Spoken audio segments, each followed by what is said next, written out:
3, 4,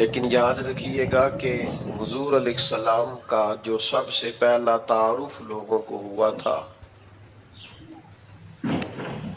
اور جس سے سب سے پہلے لوگوں نے حضور علیہ السلام کو جاننا شروع کیا تھا وہ یہ تھا کہ یہ محبوب صادق ہیں اور امین ہیں، سچ بولتے ہیں اور دیانتدار ہیں۔ اخلاقی رویوں کا بہت بڑا فقدان ہوتا جا رہا ہے اور قحط پڑتا جا رہا ہے اخلاقیات کا۔ ہماری سوسائٹی آہستہ آہستہ اس طرح کی ہوتی جا رہی ہے کہ لوگوں کو صرف اپنے آپ سے غرض رہ گئی ہے، اپنے مفادات سے مطلب رہ گیا اور باقی چیزوں سے لوگ آہستہ آہستہ نکلتے جا رہے ہیں۔ اچھی طرح سمجھ لیجئے گا کہ نبی پاک علیہ الصلوۃ والسلام نے بڑے عظیم ترین اخلاق کی طرف اپنی امت کی تربیت فرمائی۔ سب سے پہلی بات تو زندگی میں کبھی اپنا وقار نہ خراب ہونے دیں، کبھی جھوٹ نہیں بولیں۔ آپ کسی بڑے اچھے تاجر سے ملاقات کر کے دیکھ لیں، آپ اس سے پوچھیں گے کہ کتنی انویسٹمنٹ چاہیے اچھا کاروبار کرنے کے لیے، تو آپ کو بتائے گا کہ انویسٹمنٹ سے زیادہ اس بات کی ضرورت ہوتی ہے کہ لوگ آپ پر اعتبار کریں۔ جس بزنس مین کا مارکیٹ میں اعتبار ہوتا ہے، لوگوں کو پتہ ہوتا ہے کہ یہ سچ بولتا ہے، یہ دیانتدار ہے، اس کا کاروبار زیادہ اچھا چلتا ہے۔ نبی پاک صلی اللہ تعالی علیہ وآلہ وسلم نے ہمیشہ اپنے معاشرے کو، اپنی سوسائٹی کو سچائی کا پیغام دیا۔ جناب ابو سفیان رضی اللہ تعالیٰ عنہ فرماتے ہیں کہ مجھے جب شاہ روم نے بلایا تھا اور اس نے نبی پاک علیہ السلام کے بارے میں پوچھا تھا تو اس وقت تک میں کلمہ نہیں پڑھتا تھا،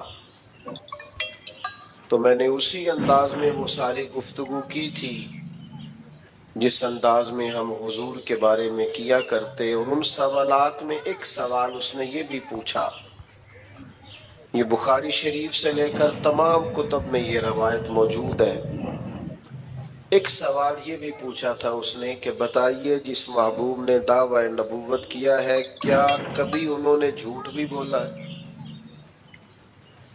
یہاں تو لوگ لوگوں کو ہنسانے کے لیے جھوٹ بولتے ہیں، کوئی فائدہ نہیں ہوتا، ذاتی طور پر ایک ٹکے کا فائدہ نہیں، لیکن بلا وجہ کے جھوٹ۔ کیا اس محبوب نے کبھی جھوٹ بولا ہے؟ کبھی؟ نوجوانوں سنو، اعتبار جس آدمی کا اٹھ جائے وہ جتنا مرضی بڑا آدمی بھی ہو، وہ سوسائٹی میں صفر پہ آ جاتا ہے۔ سچ بولو گے تو اعتبار قائم ہوگا، لوگ آپ کی عزت کریں گے، قدر کریں گے، لوگ آپ کو آپ تھوڑی باتیں کریں زندگی میں، لیکن صرف اتنی کریں جتنی باتوں پر پورا اترنا، اس سے زیادہ ایک جملہ بھی نہیں بولیں۔ ابو سفیان فرماتے ہیں کہ مجھ سے کہا بادشاہ نے بتائیے کبھی حضور نے جھوٹ بھی بولا ہے؟ تو کہتے ہیں تھوڑی دیر کے لیے میں خاموش ہوا اور پھر زبان حال سے گویا کہا کہ وہ رشتے میں میرے بھتیجے ہیں، مخالفت میری بڑی ہے، جنگوں میں میں ان کے مقابل سپہ سالار بن کے آتا ہوں، میں نے انہیں سیدہ آمنہ کی گود میں بھی دیکھا ہے، دادا کے کندھوں پر بھی دیکھا ہے، چچا کے گھر میں بھی دیکھا ہے، جناب ختیجہ کا دولہا بنے بھی دیکھا ہے، اور ان کی گود میں بیٹیوں کو کھیلتے بھی دیکھا ہے، اور ان کے مقدس بال میرے سامنے سفید ہوئے۔ مخالفت اپنی جگہ پر محبوب کی زبان سے جب بھی نکلتا ہے حق اور سچ ہی نکلتا ہے۔ میری بات کو اچھی طرح سمجھیے گا، اس بات پر جو تبصرہ کیا نا شاہ روم نے وہ بڑا انوکھا ہے۔ شاہ روم کہنے لگے بات تو ختم ہو گئی نا، جس بندے نے بندوں سے کبھی جھوٹ نہیں بولا وہ بلا یہ والا جھوٹ کیوں بولے گا کہ میں اللہ کا رسول بن کے آیا؟ تو یہ صداقت کی دلیل ہے۔ تو ایک تو اخلاقی رویوں میں اس بات کو پیدا کریں کہ بلا وجہ کے جھوٹ اور بلا وجہ کی گپیں ان سے اپنے آپ کو نکالیں۔ دوسری ایک بہت بڑی اخلاقی ضرورت ہماری سوسائٹی کو ہے، وہ یہ ہے کہ کبھی کسی دنیا دار کے سامنے ہاتھ نہ پھیلائیں،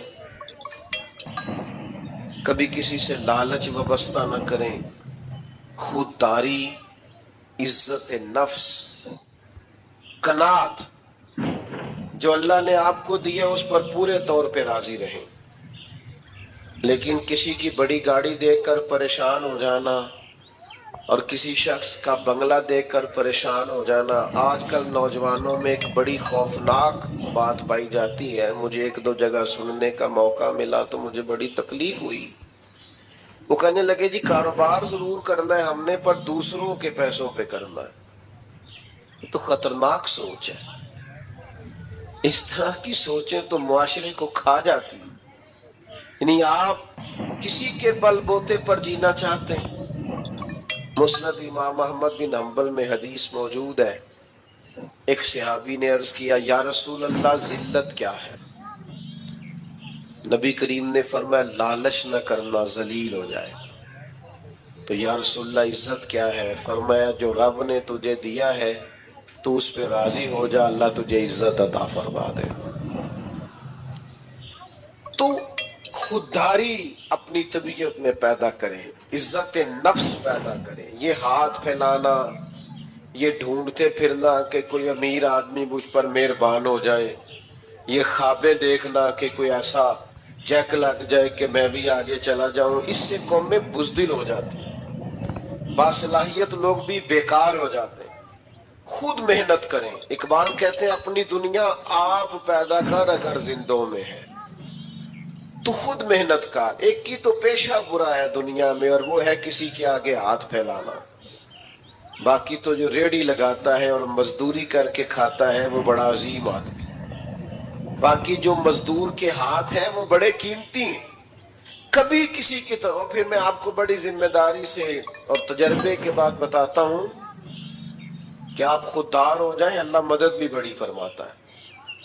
آپ ارادہ کریں کہ میں نے اپنے دست و بازو پہ آگے بڑھنا ہے، اللہ تعالیٰ رحمت فرماتا ہے اور بڑے دروازے کھول دیتا ہے، آسانیاں ہونی شروع ہو جاتی۔